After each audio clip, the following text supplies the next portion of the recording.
Economics English medium.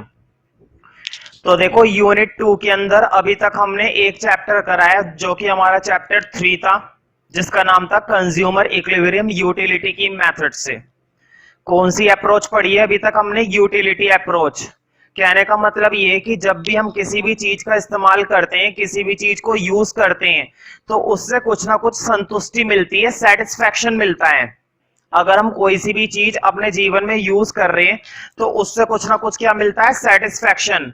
और उस satisfaction को हम किस में मेजर करते हैं? यूटिलिटी में। ये बातें हमने चैप्टर 3 के अंदर पढ़ी है। यूटिलिटी अप्रोच, कंज्यूमर इक्विलिब्रियम, दो केसेस में हमने पढ़ा था, एक गुड के केस में और दो गुड के केस में। अब हमें पढ़ना है चैप्टर 4, जिसके अंदर फिर से क्या एक्सप्लेन किया जाएगा? Consumer equilibrium. कहने का मतलब ये है कि चैप्टर 3 के अंदर भी हमने कंज्यूमर इक्विलिब्रियम एक्सप्लेन करा है और चैप्टर 4 के अंदर भी कंज्यूमर इक्विलिब्रियम एक्सप्लेन करेंगे। लेकिन दोनों में क्या फर्क है? चैप्टर 3 के अंदर हमने यूटिलिटी अप्रोच पढ़ी थी, लेकिन चैप्टर 4 के अंदर पढ़ेंगे इंडिफरेंस कर्व अप्रोच। कौन सी अप्रोच के बारे में एक्सप्लेन किया जाएगा? Indifference curve. तो ये इंडिफरेंस कर्व क्या होता है और इंडिफरेंस कर्व से कंज्यूमर इक्विलिब्रियम कैसे एक्सप्लेन किया जाता है, वो सारी बातें इस चैप्टर के अंदर पढ़ने को हमें मिलेंगी। तो तुम आज के लिए नेक्स्ट चैप्टर डाल सकते हो, जो कि तुम्हारा चैप्टर 4 है। हाँ, चैप्टर 4 का नेम लिखो, वो ये नाम तो कंज्यूमर इक्विलिब्रियम, कंज्यूमर इक्विलिब्रियम, लेकिन कौन सी अप्रोच? Indifference curve. तो लिखो चैप्टर 4 लिखना है कंज्यूमर इक्विलिब्रियम और ब्रैकेट में लिख देना इंडिफरेंस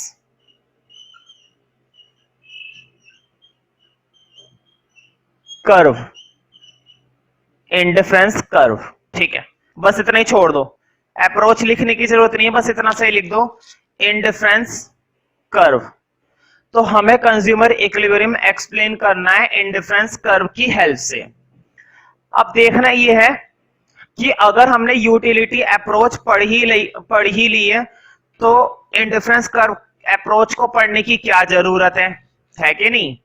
अगर हमें कंज्यूमर इक्विलिब्रियम यूटिलिटी मेथड से समझ में आ गया है और कंज्यूमर इक्विलिब्रियम कैसे हासिल किया जाता है यूटिलिटी की मेथड से, तो इंडिफरेंस कर्व मेथड की क्या जरूरत है? आखिर इसको क्यों पढ़ रहे हैं और क्यों इसका प्रैक्टिकल लाइफ में यूज किया जाता है? क्वेश्चन ये है। देखो, दोनों बातों में फर्क है। जब मैं इंडिफरेंस कर्व अप्रोच पढ़ाता हूं तो इसको बनाने वाला इकोनॉमिस्ट अलग है, इसके पीछे की थ्योरी अलग है, इसके पीछे लोगों ने जो एक्सप्लेनेशन दी है वो एक्सप्लेनेशन अलग है, और यूटिलिटी को बनाने वाले इकोनॉमिस्ट अलग हैं, उनकी अप्रोच अलग है, उनकी सोच अलग है। दोनों को अपना अपना डिसीजन है। रियलिटी में इंडिफरेंस कर्व अप्रोच ज्यादा प्रैक्टिकल होती है, यहां तक कि यूटिलिटी नहीं होती। एक एग्जांपल देता हूं। अगर मैं तुमसे कहूं, मैंने तुम्हें चैप्टर 3 में बताया था, कोई सी भी चीज तुम यूज कर रहे हो, उसका इस्तेमाल कर रहे हो, तो उससे कुछ ना कुछ सेटिस्फेक्शन मिलता है, खुशी मिलती है, संतुष्टि मिलती है। क्या मिलती है? संतुष्टि। क्या रियल में संतुष्टि को मेजर किया जा सकता है? नहीं किया जा सकता, लेकिन मैंने चैप्टर में बताया था कि तुम सेटिस्फेक्शन को मेजर कर सकते हो। और किस में मेजर कर सकते हो सेटिस्फेक्शन को? यूटिल में। सेटिस्फेक्शन को यूटिल में मेजर किया जा सकता है, अंकों में बताया जा सकता है। मतलब कि किस चीज में बताया जा सकता है? नंबर्स में, संख्याओं में। कि मुझे 15 यूटिल का सेटिस्फेक्शन मिला, उसे 10 यूटिल का सेटिस्फेक्शन मिला, इसको 0 यूटिल का सेटिस्फेक्शन मिला, उसको 50 यूटिल का सेटिस्फेक्शन मिला। मतलब सेटिस्फेक्शन को किस में मेजर किया जा सकता है? नंबर्स में, संख्याओं में। रियल में ऐसा कुछ नहीं होता। क्यों? देखो, ध्यान रखना, यूटिलिटी के अंदर हमने पढ़ा कि यूटिलिटी को किस में मेजर किया जा सकता है? नंबर्स में। ध्यान रखो, जब भी किसी भी चीज को संख्याओं में लिखा जा सकता है, जब भी किसी चीज को नंबर्स में लिखा जा सकता है, तो ऐसी अप्रोच कहलाती है कार्डिनल अप्रोच। कौन सी अप्रोच कहलाती है? कार्डिनल। क्योंकि कार्डिनल का मतलब ही यही होता है, नंबर्स। ऐसी अप्रोच क्या कहलाती है? Cardinal approach. जब हम अपनी खुशी को, अपनी पसंद या नापसंद को किस में व्यक्त कर सकते हैं? नंबर्स में। That is called cardinal approach. उसको हम क्या बोलते हैं? कार्डिनल, जो कि हमने चैप्टर 3 के अंदर पढ़ ली। अब चैप्टर 4 में बारी है इंडिफरेंस कर्व अप्रोच की। ध्यान रखना, ये कार्डिनल अप्रोच नहीं होती है।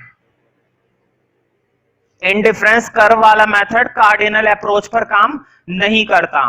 कहने का मतलब ये है, कोई सी चीज कितनी पसंद है, ये क्या बोलेगा? मुझे बहुत पसंद है, मुझे बहुत कम पसंद है, मुझे बहुत ज्यादा पसंद है, मुझे बहुत कम पसंद है। समझ रहे हो ना? ये कम ज्यादा की बात करेगा, मोर और लेस की बात करेगा, लेस देन और मोर देन की बात करेगा, लेकिन ये नहीं बात करेगा कि कितना पसंद है। यूटिलिटी मेथड कहता है मुझे 5 का सेटिस्फेक्शन मिला, और इंडिफरेंस कहता है कि मुझे ज्यादा मिला और कम मिला। वो ज्यादा या कम बोलेगा, कितना मिला ये नहीं बताएगा। कहने का मतलब ये कि इंडिफरेंस कर्व नंबर्स में काम नहीं करता है, ये नंबर्स में काम नहीं करता, ये कंडीशन में काम करता है, कंपैरिजन में काम करता है। फॉर एग्जांपल, मेरे पास 2 तरह के मार्कर है, तुम्हें दिखाई दे रहा होगा। एक का प्रिंट कैसा है? ब्लू कलर, और एक का प्रिंट कैसा है? Black colour. अब मैं तुमसे कहता हूं कि मैं जब इसको यूज करता हूं तो मुझे ज्यादा सेटिस्फेक्शन मिलता है, और जब मैं इसको यूज करता हूं तो मुझे कम सेटिस्फेक्शन मिलता है। ज्यादा, कम। तो कंपैरिजन हो रहा है ना, इंडिफरेंस कर्व अप्रोच। जब हम दो चीजों में या दो से ज्यादा चीजों में क्या करते हैं? कंपैरिजन करते हैं, कम या ज्यादा की बात करते हैं। समझ रहे हो ना? तो उस चीज को कहते हैं इंडिफरेंस कर्व मेथड। लेकिन यूटिलिटी मेथड कहता है मुझे इससे 15 यूटिलिटी का सेटिस्फेक्शन मिला, मुझे इससे 10 यूटिलिटी का सेटिस्फेक्शन मिला, 15 और 10। अभी भी किससे ज्यादा मिला है? इससे। मतलब यूटिलिटी मेथड तुम्हें बताता है नंबर्स, संख्या, एक वैल्यू, लेकिन इंडिफरेंस कर्व तुम्हें ज्यादा से ज्यादा क्या बताएगा? कंपैरिजन। इसका ज्यादा, इसका कम, लेकिन कितना ज्यादा और कितना कम कुछ नहीं पता। तो इंडिफरेंस कर्व नंबर्स पे काम नहीं करता है, ये कंपैरिजन पर काम करता है। क्यों? क्योंकि यूटिलिटी की अप्रोच होती है कार्डिनल अप्रोच, इंडिफरेंस कर्व की अप्रोच होती है ऑर्डिनल अप्रोच। कार्डिनल मतलब नंबर्स पर काम करना, और ऑर्डिनल मतलब रैंक पर काम करना। रैंक मतलब किसी चीज की वैल्यू कम या ज्यादा। कहते नहीं इसकी फर्स्ट रैंक आई है, फर्स्ट रैंक का मतलब हाई पोजीशन, इसकी 1000 रैंक आई है, इसकी सेकंड रैंक आई है, इसकी थर्ड रैंक आई है। जितनी रैंक बढ़ती जाएगी उतनी प्रॉब्लम होती जाएगी। फर्स्ट रैंक मतलब हाई क्वालिटी, सेकंड रैंक मतलब मीडियम क्वालिटी, और थर्ड रैंक मतलब लो क्वालिटी। ठीक है? तो चैप्टर के अंदर तुम्हें सबसे पहले यही हेडिंग डालना है जो बिल्कुल बेसिक है। फर्स्ट हेडिंग डालो इस चैप्टर का, cardinal and ordinal concept. Cardinal and ordinal concept. Board पे देखो, कार्डिनल का मतलब होता है जब हम किसी भी चीज को किस में लिख सकते हैं? नंबर्स में, संख्याओं में लिख सकते हैं। 5, 10, 1, 2, 0, जिनको नंबर्स में लिखा जा सके। और ऑर्डिनल का मतलब होता है जिनको किस में लिखा जा सके? रैंक में, कम या ज्यादा, इसकी हाई रैंक, इसकी लो रैंक, इसकी मिडल रैंक। समझ रहे हो ना? कंपैरिजन कर सकें, लेकिन यहां पर तुम्हें एग्जैक्ट वैल्यू पता चलती है। ठीक है? तो लिखो नंबर 1 पॉइंट। पहले मैं लिखवाऊंगा तुम्हें कार्डिनल अप्रोच के बारे में, कार्डिनल कंसेप्ट के बारे में। तो लिखो कार्डिनल कंसेप्ट का क्या मतलब है। चैप्टर 3 जो हमने पढ़ा है यूटिलिटी वाला, वो कार्डिनल कंसेप्ट के ऊपर बेस्ड है। और अब जो हम चैप्टर 4 पढ़ेंगे इंडिफरेंस कर्व वाला, वो ऑर्डिनल कंसेप्ट के ऊपर बेस्ड है। ठीक है? तो लिखो कार्डिनल कंसेप्ट में, it suggest that utility can it suggest that utility can be measured, it suggests that utility can be measured in terms of number. मतलब ये कहता है कि यूटिलिटी को मेजर किया जा सकता है, और किस में मेजर किया जा सकता है? नंबर्स में। यूटिलिटी मतलब satisfaction. Utility can be measured in terms of number. Utility can be measured in terms of number. लिख लो लाइक 3, 4, 5, है ना? कुछ भी हो सकता है, जरूरी थोड़ी ना ये नंबर होंगे, कुछ भी नंबर हो सकते हैं भाई, तुम्हारे ऊपर है, जो तुम्हें याद आते जाए लिखते जाओ खाली समय में। अब सेकंड लिखो, ऑर्डिनल कंसेप्ट। सेकंड तुम्हें लिखना है ऑर्डिनल कंसेप्ट। ऑर्डिनल का मतलब जब हम रैंक की बात करते हैं, पसंद या नापसंद की बात करते हैं, ठीक है, कंपैरिजन करते हैं, बेस्ट बताते हैं, ये बेस्ट है मेरे लिए, ये गुड है, ये बैड है, समझ रहे हो ना? What is good, what is bad? Good वो है जिसका तुम इस्तेमाल कर रहे हो, तभी तो इस्तेमाल कर रहे हो क्योंकि वो अच्छा था, और बैड वो है जिसका तुम यूज नहीं कर रहे हो, मतलब तुम्हें सेटिस्फैक्शन नहीं मिला। अगर ये ट्यूशन तुम्हारे लिए बेस्ट है तो ही तुम यहां पर पढ़ोगे, और अगर ये तुम्हारे लिए बैड है तो तुम यहां पर नहीं पढ़ोगे, समझ रहे हो ना? तो लिखो ऑर्डिनल कंसेप्ट में, it suggest that utility can be it suggests that utility cannot be measured। पता है, एक कंसेप्ट दूसरे को और दूसरा पहले को गलत बताता है। अभी अभी हमने कार्डिनल में पढ़ा कि यूटिलिटी को मेजर किया जा सकता है नंबर्स में। यूटिलिटी को किस में मेजर किया जा सकता है? नंबर्स में। ऑर्डिनल कहेगा नहीं, यूटिलिटी को नंबर में नहीं बताया जा सकता, बल्कि रैंक में बताया जा सकता है, कम या ज्यादा, हाई या लो, गुड या बैड, समझ रहे हो ना? Can not be express in number, it can only be जज। हम केवल जज कर सकते हैं, ये नहीं बता सकते कितना, ठीक है। It suggest that utility can not be measured in terms of numbers. Utility can not B measured in terms of numbers, in terms of numbers। इसी में लिखो it can be explained, it can be explained, ed, it can be explained in rank। Rank समझते हो ना? श्रेणी, इसकी ऊंची श्रेणी है, इसकी निम्न श्रेणी है, इसकी हाई क्वालिटी, इसकी low quality.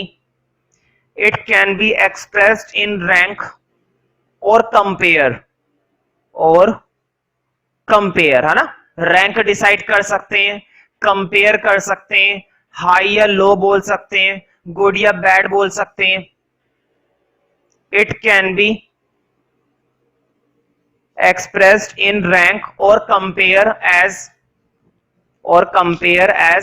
high or low, or compare as high or low। मुझे बताओ, रियल में लग रहा है ना ये इंडिफरेंस कर्व अप्रोच ज्यादा प्रैक्टिकल है यूटिलिटी अप्रोच के मुकाबले। सेटिस्फैक्शन को वहां पर नंबर में मेजर किया था, वो इतना प्रैक्टिकल नहीं है। किसी को बोलोगे रियल में जाकर कि मुझे 15 यूटिल का सेटिस्फैक्शन मिला, 25 का मिला, वो मानेगा नहीं, उसको समझाओगे तब भी नहीं मानेगा।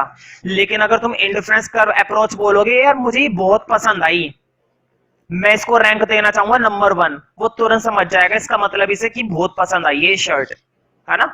लेकिन अगर तुम बोलोगे मुझे इससे 15 यूटिलिटी का सेटिस्फैक्शन मिला, वो नहीं समझेगा। तो ये इंडिफरेंस कर्व अप्रोच ज्यादा प्रैक्टिकल है as compare to utility approach, जो एक्सप्लेन हमने किस में किया था? चैप्टर 3 में, ठीक है। अब इंडिफरेंस कर्व अप्रोच की एक खासियत और है, वहां पर कितने केसेस थे? यूटिलिटी अप्रोच के अंदर कितने केसेस थे? 1 गुड का केस था और 2 गुड का केस था। लेकिन इंडिफरेंस कर्व अप्रोच सिर्फ और सिर्फ किस में चलती है? 2 गुड। दो या दो से ज्यादा में चल जाती है लेकिन एक में नहीं चलती।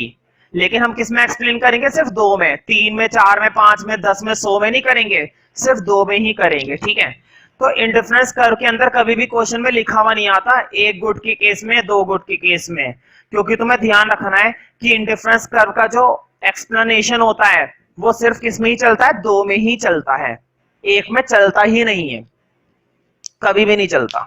ठीक है, तो अब हमें समझ में आ गया है कि कार्डिनल कंसेप्ट हमने पढ़ लिया है और ऑर्डिनल अब हम पढ़ने वाले हैं।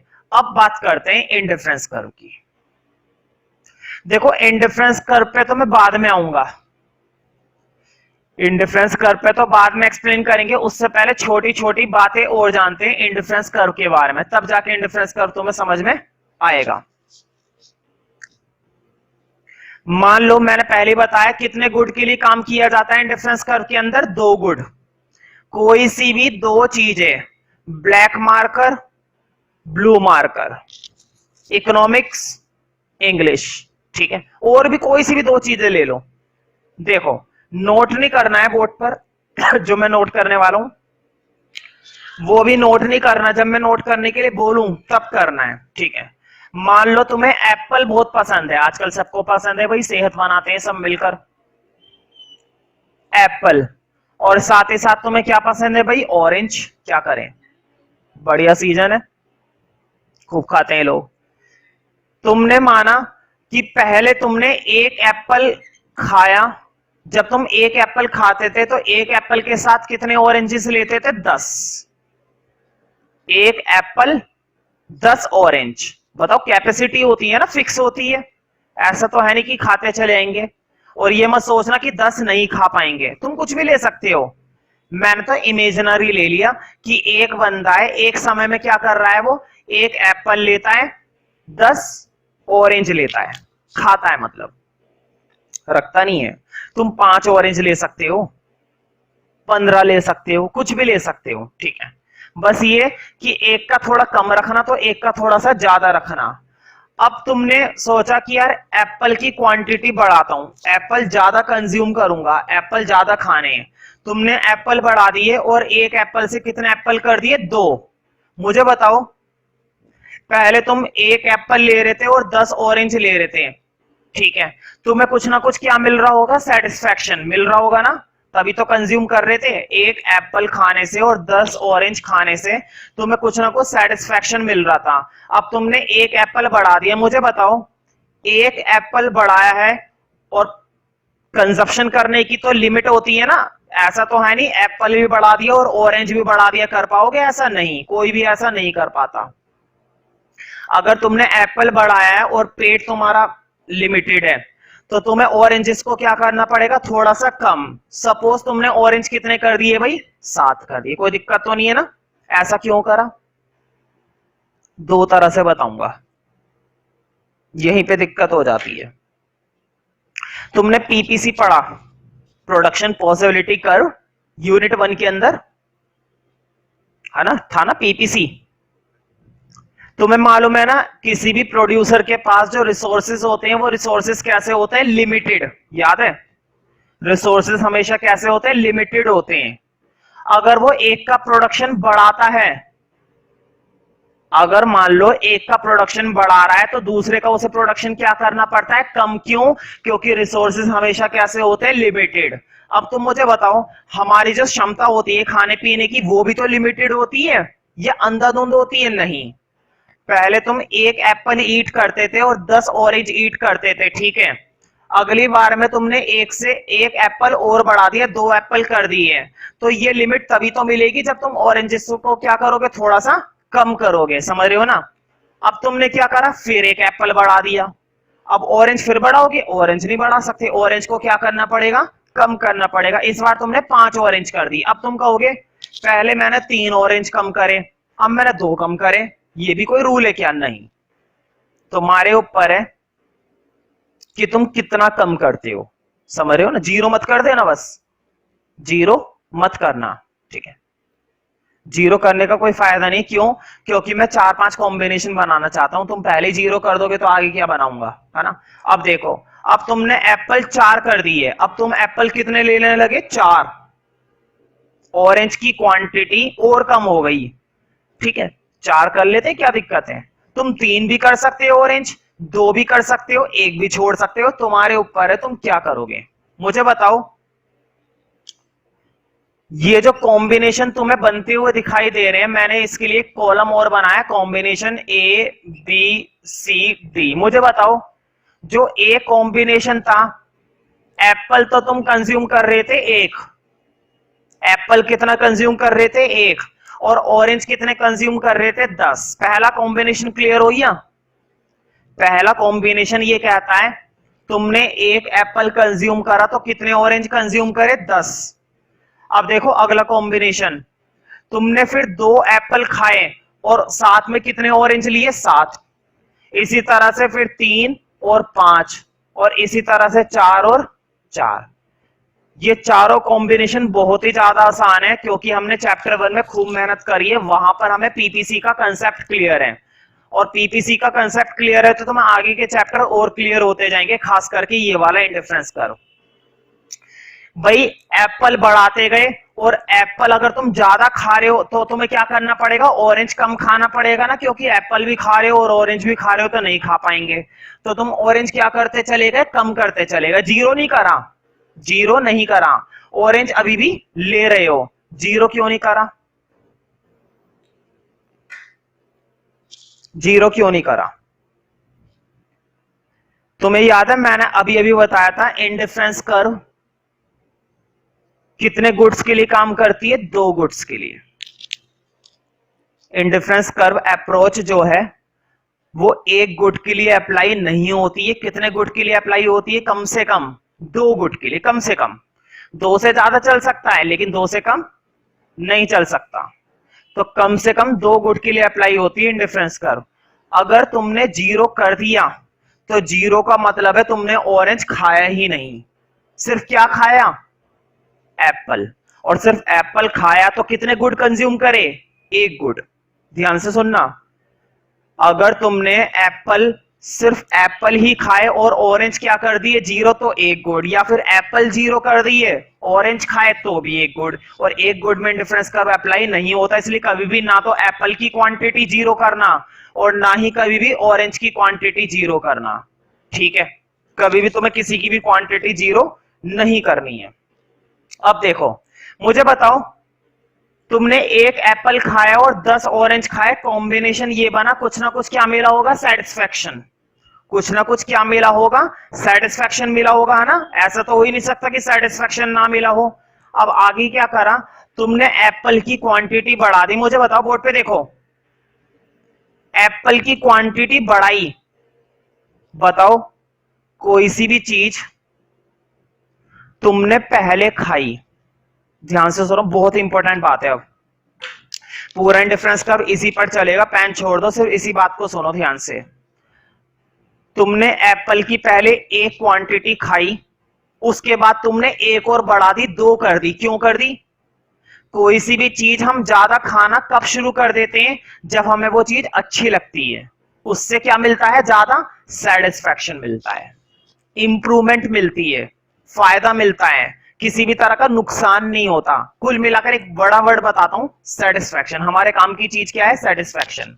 तो मुझे बताओ, पहले जब तुम 1 एप्पल खा रहे थे सेटिस्फैक्शन मिला, लेकिन अब तुमने एप्पल कितने खाए, 2।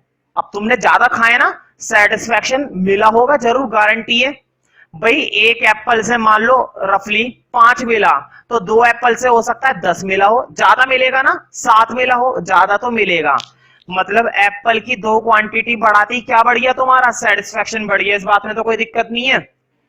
इधर देखो, एप्पल की 1 क्वांटिटी से 2 क्वांटिटी करती तुम्हारा क्या बढ़ गया, सेटिस्फैक्शन बढ़ गया। देखो एरो बना दिया, ऊपर की तरफ एरो का क्या मतलब है, सेटिस्फैक्शन बढ़ गया। तुम्हारा सेटिस्फैक्शन का लेवल कैसा हो गया, बढ़ गया। ठीक है, अब इधर देखो, ऑरेंज तुमने 10 से 7 कर दिए। ऑरेंज क्या कर दिए, 10 से 7 कर दिए।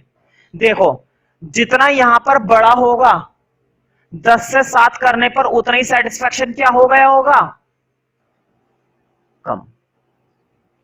कोई सी भी चीज हम कम क्यों करते हैं, खुशी नहीं मिली, और कोई सी भी चीज हम बढ़ाते क्यों है? खुशी मिल रही है कि नहीं?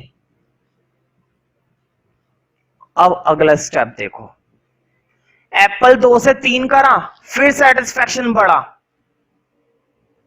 ऑरेंज 7 से 5 करा, फिर सेटिस्फैक्शन कम हो गया।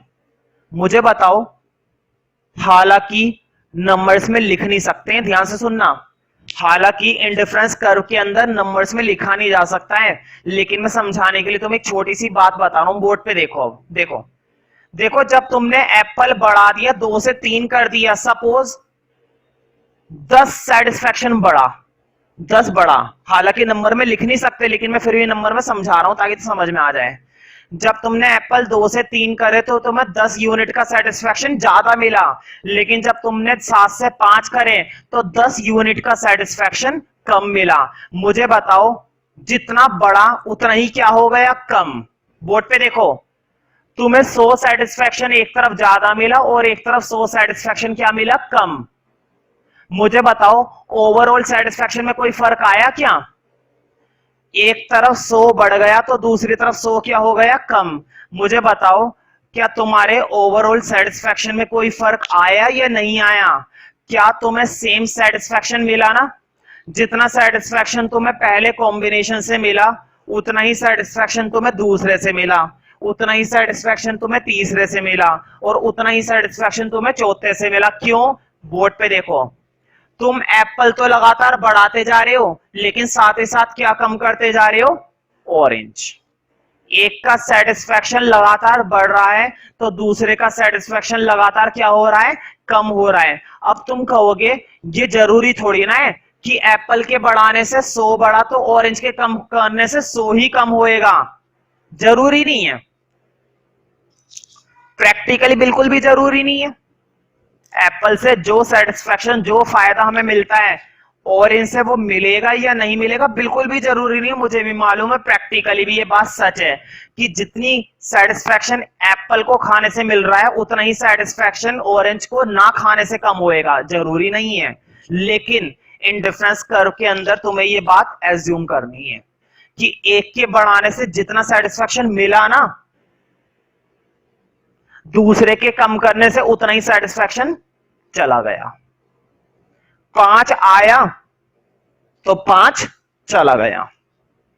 15 यूनिट का सेटिस्फैक्शन आया तो 15 यूनिट का सेटिस्फैक्शन चला गया। तो क्या मेरा सेटिस्फैक्शन बदल रहा है? नहीं, जितना आता है उतना चला जाता है, जितना मिलता है उतना देना पड़ जाता है। याद करो, पीपीसी में भी तो यही होता था, जितना एक का प्रोडक्शन बढ़ाते थे, दूसरे का क्या करना पड़ता था? कम करना पड़ता था। एक का प्रोडक्शन बढ़ाने के लिए दूसरे के प्रोडक्शन को क्या करना पड़ेगा? कम करना पड़ेगा, और प्रोडक्शन कैसा रहेगा? सेम।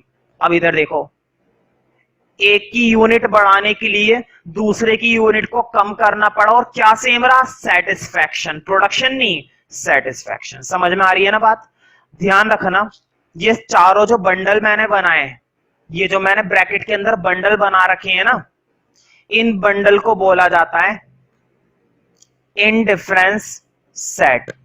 क्या बोला जाता है? Indifference set. अभी मैं इन सब चीजों के बारे में और बताऊंगा। ये टेबल तो अभी मत बनाना, जब मैं बोलूं तब बनाना, बनानी तो है खैर ही है, लेकिन अभी नहीं। टेबल से पहले एक हेडिंग डालो, लिखो इंडिफरेंस सेट एंड इंडिफरेंस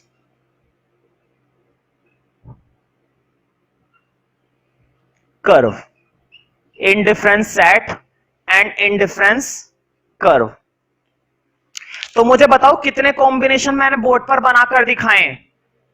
जल्दी से देखकर बताओ, कितने कॉम्बिनेशन बनाकर दिखाए मैंने? 4। क्या क्या नाम दे रखा है चारों कॉम्बिनेशन को? A B C D. और ये जो मैंने ब्रैकेट के अंदर बना रखे हैं ना, इनको कहा जाता है इंडिफरेंस सेट या फिर इंडिफरेंस बंडल्स। क्या बोला जाता है? बंडल्स। मुझे बताओ, जितना सेटिस्फैक्शन तुम्हें ए कॉम्बिनेशन से मिल रहा है, उतना ही सेटिस्फैक्शन तुम्हें बी से मिल रहा है। याद है ना बात? एप्पल से जितना ज्यादा मिला, ऑरेंज से उतना ही क्या हो गया? कम। एप्पल से फिर जितना ज्यादा मिला, ऑरेंज से उतना ही क्या हो गया, कम। फिर से एप्पल से जितना ज्यादा मिला उतना ही ऑरेंज से क्या हो गया, कम। मतलब ए बी सी डी चारों बंडल से जो सेटिस्फैक्शन मिल रहा है वो सेटिस्फैक्शन कैसा मिल रहा है, सेम। चारों बंडल, चारों कॉम्बिनेशन क्या दिखा रहे हैं, सेम सेटिस्फैक्शन को। इतना सा भी सेटिस्फैक्शन का लेवल नहीं बदल रहा है, इतना सा भी, ठीक है। अब ये वीडियो पोस्ट करके टेबल बना लो, ठीक है। और अगर साथ साथ बना लिए तो अच्छी बात है। हाँ, टेबल बनाने के बाद नंबर 1 पॉइंट लिखो। अब तुम्हें डेफिनेशन लिखनी है इंडिफरेंस सेट की। मैंने शॉर्ट में लिखा है आईएस, लेकिन तुम पूरा लिखना इंडिफरेंस सेट। तो ध्यान रखो, बोर्ड पे देखो कितनी आसान डेफिनेशन है। देखो हिंदी में बोलूंगा, ऐसे कॉम्बिनेशन, ध्यान से सुनो, ऐसे कॉम्बिनेशन दो गुट के, बोर्ड पे देखो, ऐसे कॉम्बिनेशन दो गुट के एप्पल और ऑरेंज। और मुझे बताओ सिर्फ यही दो गुड, कोई सी भी दो good, blue marker black marker, white shirt blue shirt, कोई से भी दो गुड, ऐसे कॉम्बिनेशन दो गुट के जो क्या दिखाते हैं, सेम सेटिस्फैक्शन। जो क्या दिखाते हैं, सेम। सबसे इंपॉर्टेंट शब्द है कि इन चारों कॉम्बिनेशन से सेटिस्फैक्शन कैसा मिल रहा है भाई, सेम। अगर तुम्हारी डेफिनेशन में से ये सेम शब्द छूट गया ना, तुम डेफिनेशन कितनी भी सही लिख लो और कितनी भी बढ़िया लिख लो, टीचर देखते ही कट कर देगा, 2 नंबर गए। कई बार आ चुकी है डेफिनेशन। ऐसे कॉम्बिनेशन दो गुड के जो क्या दिखाते हैं, same satisfaction, are known as indifference set, indifference bundles, indifference combinations. ऐसे कॉम्बिनेशन दो गुड के जो क्या दिखाते हैं, same satisfaction, are known as indifference set.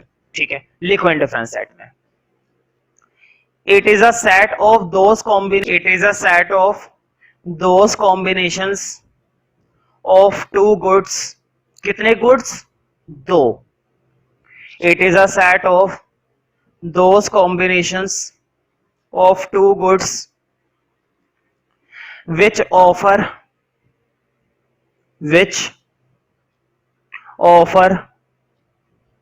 same level of satisfaction, which offer same level of satisfaction, which offer same level of satisfaction, same level of satisfaction। ऐसे कॉम्बिनेशन जो हमें क्या ऑफर करते हैं, same level of satisfaction, are known as indifference set. ठीक है, अब मुझे बताओ, जरूरी है 4 ही कॉम्बिनेशन होंगे? जितने मर्जी करो भाई। एप्पल और बढ़ाते जाते, 5 कर देते, एप्पल 6 कर देते, ऑरेंज कम करते चले जाते हैं, लेकिन ऑरेंज को 0 मत करना। ठीक है, ऑरेंज को 0 मत करना। और जरूरी थोड़ी ना एक एप्पल के साथ तुम 10 ही ऑरेंज लो। 5 एप्पल 50 ऑरेंज, 6 एप्पल 40 ऑरेंज, कुछ भी ले सकते हैं, कुछ भी। कंडीशन क्या है, एक का बढ़ाओगे तो दूसरे का क्या करोगे, कम। क्यों? क्योंकि पेट तो तुम्हारा एक ही है, उसमें सारी चीजें तो तुम बढ़ा नहीं सकते। ठीक है, तो मुझे बताओ, इन चारों कॉम्बिनेशन से तुम्हें जो सेटिस्फैक्शन मिल रहा है, देखो बोर्ड पे, चारों कॉम्बिनेशन जो है इनसे जो सेटिस्फैक्शन मिल रहा है, मुझे बताओ किससे ज्यादा मिल रहा है, ए कॉम्बिनेशन से, बी कॉम्बिनेशन से, सी कॉम्बिनेशन से, या डी कॉम्बिनेशन से? किससे ज्यादा मिल रहा है, जल्दी से बताओ। कहीं तुम्हें ये तो नहीं लग रहा 10 और 1 11, यहां पर 11 चीजें हमने कंज्यूम करी है, यहां पर ज्यादा मिलेगा? कहीं ये तो नहीं लग रहा 4 और 4 8, यहां पर कम है तो यहां पर कम मिलेगा? नहीं, डेफिनेशन तो पढ़ लो। अभी अभी मैंने बताया था, हर एक कॉम्बिनेशन क्या दिखाता है, सेम लेवल ऑफ सेटिस्फैक्शन। इतना सा भी फर्क नहीं है, इतना सा भी, सेम लेवल दिखा रहा है। 4 कॉम्बिनेशन लिखो चाहे 400 लिखो, अगर वो इंडिफरेंस सेट है तो इसका मतलब ये हुआ कि वो 400 के 400 कॉम्बिनेशन कैसा सेटिस्फैक्शन दिखा रहे हैं, सेम। इतना सा भी फर्क नहीं होता उनके अंदर। उन सब कॉम्बिनेशन से जो सेटिस्फैक्शन मिलेगा वो बिल्कुल सेम मिलेगा। अब ये जो मैंने कॉम्बिनेशन लिखे हैं ना, इनको ग्राफ पर बनाना है, थोड़ा सा रुक कर बनाना, पहले देख लेना फिर बनाना। अभी मैंने बस एक ही डेफिनेशन लिखवाई है, इनडिफरेंस सेट, ठीक है। अभी इनडिफरेंस कर्व की बारी है, अभी थोड़ा रुक कर बनाना, पहले बोर्ड पर देख लो। मैंने टेबल रब कर दी है, इसलिए तुम्हारे पास तो रजिस्टर में तुमने नोट कर लिए टेबल, तो तुम लोग वहां से देख सकते हो। देखो, एक एक्सिस पर एक गुड दिखाते हैं, दूसरे एक्सिस पर दूसरा गुड, ठीक है। और कोई सा भी गुड दिखा दो, कोई दिक्कत नहीं है। अब मैं तुम्हें एक लॉजिक बता देता हूं, जिसकी क्वांटिटी बढ़ा रहे हो ना, जिस गुड की क्वांटिटी बढ़ा रहे हो, ध्यान से सुनो, जिस गुड की क्वांटिटी बढ़ा रहे हो वो वाला गुड तुम्हें एक्स एक्सिस पर दिखाना है। मुझे टेबल में से देखकर बताओ तुम किसकी क्वांटिटी बढ़ा रहे थे, एप्पल की या ऑरेंज की? एप्पल बढ़ रहा था ना, देखो पहले एप्पल कितना था, 1, फिर कितना कंज्यूम करा, 2, फिर कितने कंज्यूम करे, 3, और फिर कितने कंज्यूम करे, 4। तो लगातार किसकी क्वांटिटी बढ़ रही है, एप्पल की। ऑरेंज की तो क्या हो रही है, कम। तो जिसकी बढ़ाया करो उसे एक्स एक्सिस पर दिखाना है, तो लिख लो नीचे छोटा सा एप्पल, और यहां पर लिख लेना ऑरेंज, ठीक है। अब बोर्ड पे देखो, मुझे बताओ एप्पल तो ज्यादा जा नहीं रहे, 5 तक ही जा रहे हैं, 4 5, तो एक एक का गैप ले लेते हैं। बोर्ड पे देखो, 1 2 3 4 5। हालांकि एप्पल 5 तक पहुंचा नहीं है, लेकिन मैंने फिर भी बना दिया है, कोई दिक्कत नहीं है, एक आध ज्यादा ले सकते हैं। अब ऑरेंज, ऑरेंज में मुझे बताओ, ऑरेंज तो 10 तक जा रहा था ना, ऑरेंज की सबसे बड़ी यूनिट क्या थी, 10, है ना, तो 10 तक जा रहा है। तो देखो एक एक का गैप मत लेना, अब 2 2 का गैप ले लो। अब कितने का गैप ले लो, 2 2 का। बोर्ड पे देखो, 2 4 6 8 10, ठीक है। 2 2 का गैप लेने से सही रहता है। अब मुझे बताओ पहला कॉम्बिनेशन देखकर अपने टेबल के अंदर, पहला कॉम्बिनेशन क्या है, 1 पे 10, एप्पल 1 ऑरेंज 10, बनाना आता है ना। 11th क्लास के अंदर हमने खूब ये काम करा है, ड्रॉ करने का। और अगर फिर भी किसी बच्चे को ग्राफ बनाने में दिक्कत होती है, ये प्लॉटिंग करने में दिक्कत होती है, तो मेरे पास उसके लिए भी अलग से वीडियो है प्लॉटिंग करने की, 10-12 क्वेश्चन से, उनको देख लोगे तो तुम्हें प्लॉटिंग करनी आ जाएगी, ठीक। और अगर आती है तो करते हैं फिर। देखो एप्पल 1 है, ऑरेंज 10 है। बोर्ड पे देखो, एप्पल 1 और ऑरेंज ऊपर चला जाएगा, ऑरेंज मिल गया तुम्हें 10। ए नाम लिख देना, पहला कॉम्बिनेशन था ना ए, कॉम्बिनेशन जो था वो ए था। बी वाला बताओ, एप्पल 2 ऑरेंज 7। बोर्ड पे देखो, एप्पल 2 ऑरेंज 7, यहां से फिर ये ऊपर गया, देखो 6 और 8 के ठीक बीच में आएगा, ये आ गया, समझ रहे हो ना। इस पर नेम दे देना बी। कौन सा कॉम्बिनेशन है, बी कॉम्बिनेशन। अब सी देखो, एप्पल 3 ऑरेंज 5, एप्पल 3 ऑरेंज 5, 6 और 4 के ठीक बीच में, ये चीज सी कॉम्बिनेशन। और लास्ट क्या है, 4 पे 4, तो 4 पे 4 तुम्हारा ये। देखो जब इतने सारे पॉइंटों को तुम मिलाओगे तो मिलाने के बाद है ना, सीधी लाइन कभी भी नहीं बननी चाहिए, इस बात का ध्यान रखना है। इनडिफरेंस कर्व की लाइन कभी भी सीधी नहीं बनती है, ध्यान से सुनो मेरी बात को। तुमने अभी नोट मत करो, रुक कर नोट कर लेना, अगर रह गया है पहले देख लो, सबसे काम की बात। तुमने चारों कॉम्बिनेशन को प्लॉट करो, और चारों कॉम्बिनेशन को प्लॉट करने के बाद ये जो कर्व तैयार हुआ है ना, इन चारों कॉम्बिनेशनों को बनाने के बाद जो कर्व बना है, that curve is known as indifference curve, that curve is known as indifference curve. अब मुझे बताओ एक चीज बता दो पहले, इनडिफरेंस कर्व पे तुमने ये वाले 4 कॉम्बिनेशन लगाए ना,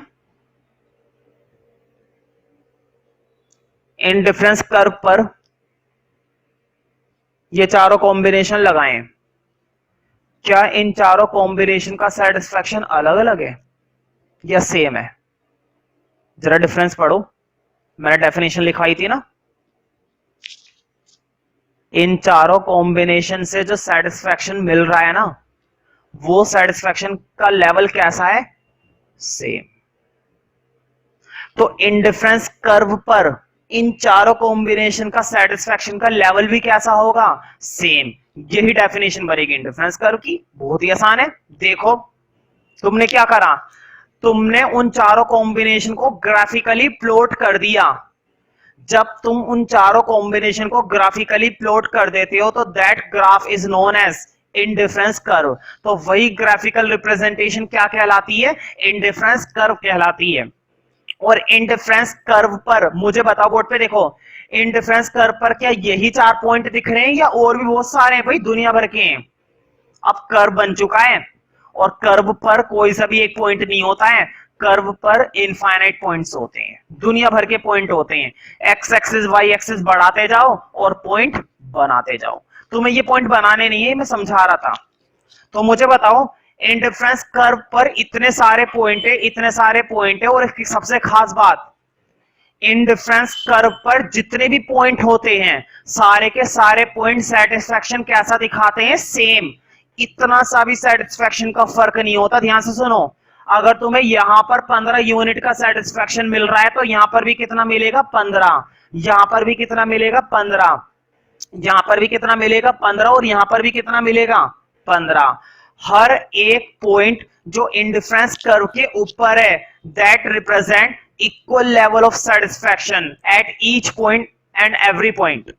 हर एक पॉइंट पर तुम्हें क्या रिप्रेजेंट करने का मौका मिल रहा है? Equal level of satisfaction. Indifference curve की खासियत होती है। तो ये कर्व बना लो, इंडिफरेंस कर्व बोलते हैं इसको। अब तुम्हें इसकी डेफिनेशन लिखनी है, ठीक है? हाँ, डेफिनेशन तो मैं बाद में लिखवा दूंगा, पहले कर्व बना लो, मतलब ये डायग्राम बना लो। डायग्राम के बाद एक नोट लिखना है, डेफिनेशन में बाद में लिखवाऊंगा, पहले एक नोट लिखना है। देखो, ये पॉइंट वगैरह मत बनाना, एक्स्ट्रा पॉइंट जो मैंने बताए थे, तो मैं बस ABCD ही दिखाने हैं ग्राफ के अंदर, सिर्फ ABCD ही दिखाने हैं, इतने सारे पॉइंट नहीं दिखाने हैं, वो तो मैंने समझाने के लिए बताया था। अब लिखो नोट के अंदर फर्स्ट पॉइंट। तो मुझे बताओ, इंडिफरेंस कर्व पर हर एक पॉइंट क्या रिप्रेजेंट करता है?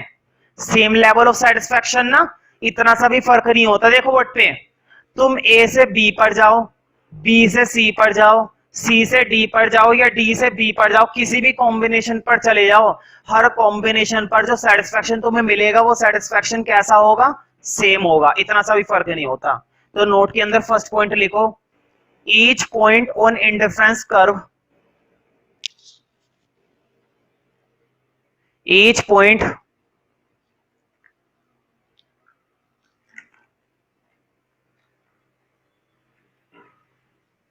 on indifference curve, each point on indifference curve shows a combination of two goods। shows क्या दिखाता है? कॉम्बिनेशन। कितने गुड्स के? 2 गुड्स के। shows a combination of two goods, shows a combination of, ये जो मैंने बोला है ना अ कॉम्बिनेशन, ए काट दो इसमें से, सिर्फ ये लिखो shows combination of two goods, क्योंकि एक कॉम्बिनेशन थोड़े ना दिखाता है, दुनिया भर के दिखाता है। each point on indifference curve shows combination of two goods which offers same level of satisfaction, जिनसे क्या मिलता है? सेम लेवल का satisfaction. which offers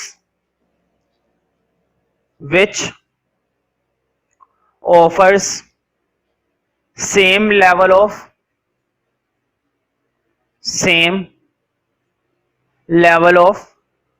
satisfaction, same level of satisfaction to consumer, same level of satisfaction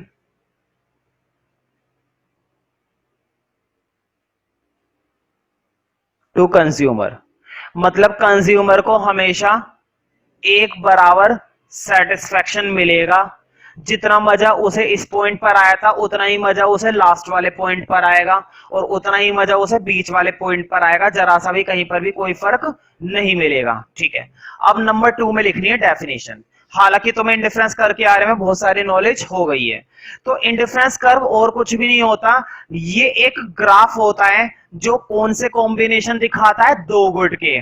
कौन से combination दिखाता है, same level of satisfaction के। ठीक है, तो लिखो नंबर 2 के अंदर, indifference curve is a graphical presentation, indifference curve is a graphical presentation, है ना। और है ही क्या, ये ग्राफिकल प्रेजेंटेशन ही है। जब भी हम कर्व बोलते हैं तो कर्व का मतलब यही होता है ग्राफ, कर्व का मतलब होता है graph. Indifference curve is a graphical presentation of two goods combinations, of two goods, कितने गुड्स का, दो गुड्स का, of two goods combinations. Indifference curve is a graphical representation of two goods combination, two goods TWO, two goods combination with same level of satisfaction, है ना। ये बहुत जरूरी है, सेटिस्फैक्शन का लेवल कैसा होना चाहिए, same, with same level of satisfaction, with same level of satisfaction.